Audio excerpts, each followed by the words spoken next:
In this module, we're going to be taking a look at the facial expressions of manga and anime characters. And the key to grasping an authentic manga style is grasping that certain elements of the style, specifically certain facial elements, are actually 2D symbols and not 3D forms. And the question is, why has this been done? Well, really, simplifying certain elements, especially of the face, allows a universal level of understanding the character's feelings and emotions from their facial expressions, primarily allowing a broad reach across age groups and even cultures. The primary elements of facial expression are the eyebrows, the eyes, and the mouth, with the eyes being the key focal point. In this module, we'll take a look at manipulating these elements to create a broad range of facial expressions. All right, let's get started. In this lesson, we're now going to take a look at the elements of expressing with the eyes. And we're going to focus on focus, dilation, as well as eyelid coverage. We're going to start with focus. Now, we've already talked a little bit about focus, but focus itself also has a usefulness when we're discussing creating expressions with the eyes. Now, as has been mentioned, we typically don't want to draw the pupils looking directly out at the viewer. This really makes the character have a blank or a dead type of stare. However, when we're talking about this blank stare in terms of expression, it can be useful. So it's something to keep in mind. Now, something that we do want to do is typically we want to make sure that we have a slight amount of squinting happening in the pupils so that they're slightly moved inwards, right, on inwards of the iris itself. And this creates the impression that the character is looking at something. They're not blank staring. So keep this in mind as you move forward, creating your eye expressions. Let's take a look at the levels of dilation now. And starting off, the pupil itself can really be expanded really widely when the character is looking at something they love, something they like, or they're looking at very, very bright lights. And in a real human eye, our pupils expand when there is very little light in order to let more light in, and they contract or dilate when there is very little light. Conversely, we can make the the pupils very, very small. And this is good when you're having your character express a very surprised feeling, or they're under the influence of some kind of chemicals, or they're under shock, or they've been taken over by some evil force or something like that. You can dilate their pupils as a way to express this with their eyes. So there's a lot of uses for expanding and dilating the pupils. So do keep that in mind. Next, let's take a look at eyelid coverage. And effectively, when we're wanting to combine all the facial expressions together, the eyes are the main focal point. And we can do a few things with the eyes, taking into account dilation, taking into account focus, and lastly, taking into account the coverage of the eyelid over the iris and the pupil. And in this instance, number one here, we have a typical neutral style eye where we have most of the roundness of the iris being seen, and we can see the full pupil. And then number two, another example of a typical neutral eye coverage where we have a partial coverage of the entire iris, which is also very common. Either of these are both of your types of neutral looks. But then when we move to shocked or amazed types of expressions, whether the pupil is dilated or expanded, we want to ensure that we are keeping space between the upper eyelid and the lower eyelid if you've drawn one in. And this is a typical characteristic of the shocked or very wide open eyes, that there is space running all the way around the iris. So let's call this shocked for now, or really open, right? Very, very open eyes. And then in our example number 4, we have the half closed or the partially closed eye.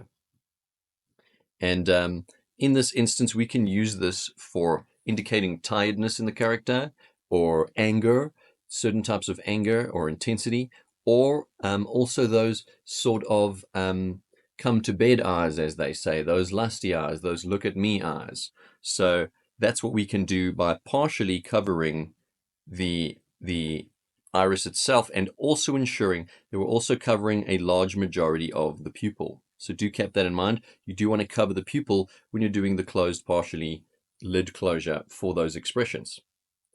And then an eye expression number 5, we have the normal closed eye. And its typical characteristic really is that it curves downwards. And that's just when the character's eyes are closed, or they're praying, or they are sleeping. And then conversely, number 6, we have the eye shape design where the curve is the opposite way around. And in this instance, it's one of those heartfelt eyes being closed when the character's smiling or they're really experiencing joy and they close their eyes and they look to the sky. And in a nutshell, these 6 states of eye closure help us to manipulate and expand on the character's emotions. We combine these states of eyelid closure with the pupil dilation, with the focus, in addition to the eyebrow movements and the mouth to create literally innumerable facial expressions for our characters. That is the end of the lesson, and I'll see you guys in the next lesson. Let's now take a look at eyebrows, which are arguably one of the most expressive features of the face. They're simple to draw, but there's a nuance to them, and they can be seen very easily from far away. Even in reality, our eyebrows are key indicators of our expressions. The first property that we want to take note of when we're drawing eyebrows is their relative height. So eyebrows can be low on the face, in a mid-level height, or very high on the face. And we can really manipulate and exaggerate this height. So we can have low brows, mid brows, or high brows. In addition to that, we're able to manipulate the angle of the eyebrows. So eyebrows can be rotated in various ways to create different looks. You can rotate the eyebrow slightly clockwise to create that type of effect, more of a sad eyebrow, or we can rotate the eyebrow inwards to create more of an angry style eyebrow. Let's take a look and see what we can do with just the eyebrows alone on a neutral style face. And so here we have 6 heads, and we're going to adjust the eyebrows and just draw in a bunch of eyebrows and see what we're capable of achieving with just the brows alone. First up, let's do a very low brow, the reverse C curve. And our character looks quite focused, if not slightly angry. Let's do more of an extreme curve.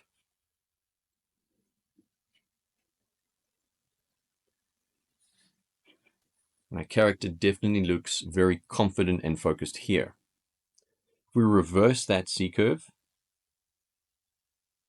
suddenly our character starts looking a little bit sad. Let's do a very high curve. Perhaps a look of surprise or wonder. Let's do a very low sad curve. Character definitely looks quite distressed here. And if we do sort of a very high angled curve, perhaps our character is wondering or quizzical about something. So as you can see, you can really achieve a lot of looks with just the eyebrows alone. Now, typically, you're going to want to follow up your overall expression by modifying the eyebrows, the eyes, and the mouth expression, and combined, all of those elements together will produce hopefully a very convincing and a very easily understood expression in your characters. However, keep in mind how powerful the eyebrows really are in showcasing a character's expression, especially from a distance. That's the end of this lesson, and I'll see you in the next lesson. Just like manga eyes, mouths in manga characters are typically largely symbolic. They're not really built on forms, even though they are symbolic abstractions of real mouths. And they're either simple lines or lines with implied space details, or they are solid shapes that imply the teeth or might imply the tongue as well. And in front of us, we have a bunch of examples, and these are available to you as a resource as well. And what we really have is just really a collection of shapes that are used to reinforce the expression of the character. And you can see that most of the time, they're largely fairly simple, with really the top lines helping to define the overall expression.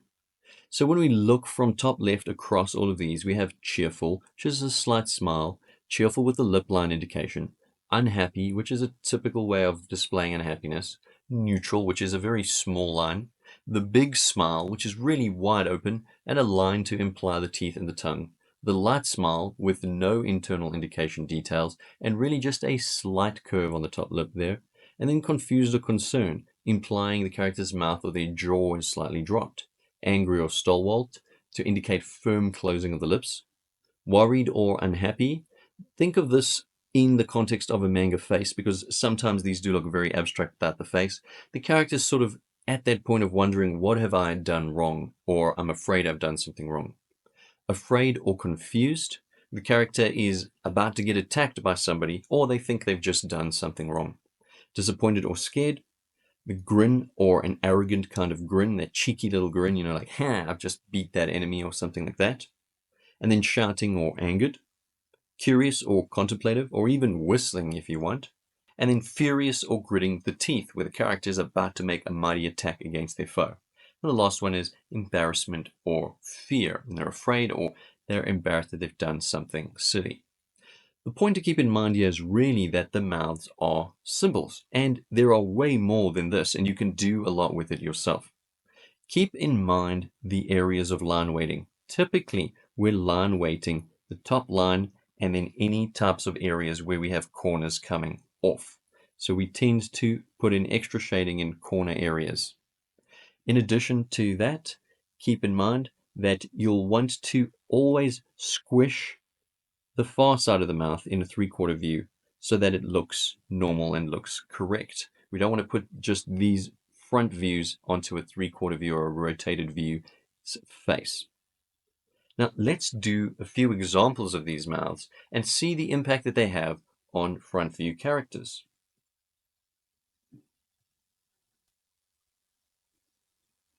So let's start off with the character on the top left, and let's give her a look of wonder. Pretty straightforward. Keep things simple when you're doing mouths like this. Just keep things very, very simple.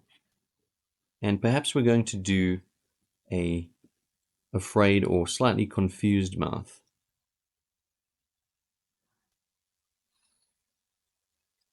Maybe a big smile on this character. But let's not miss our mouth line too much there.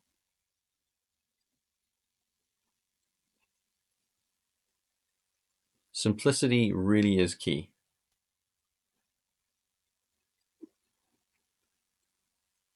Let's just do a small line here for a neutral look. And a cheeky grin on this character.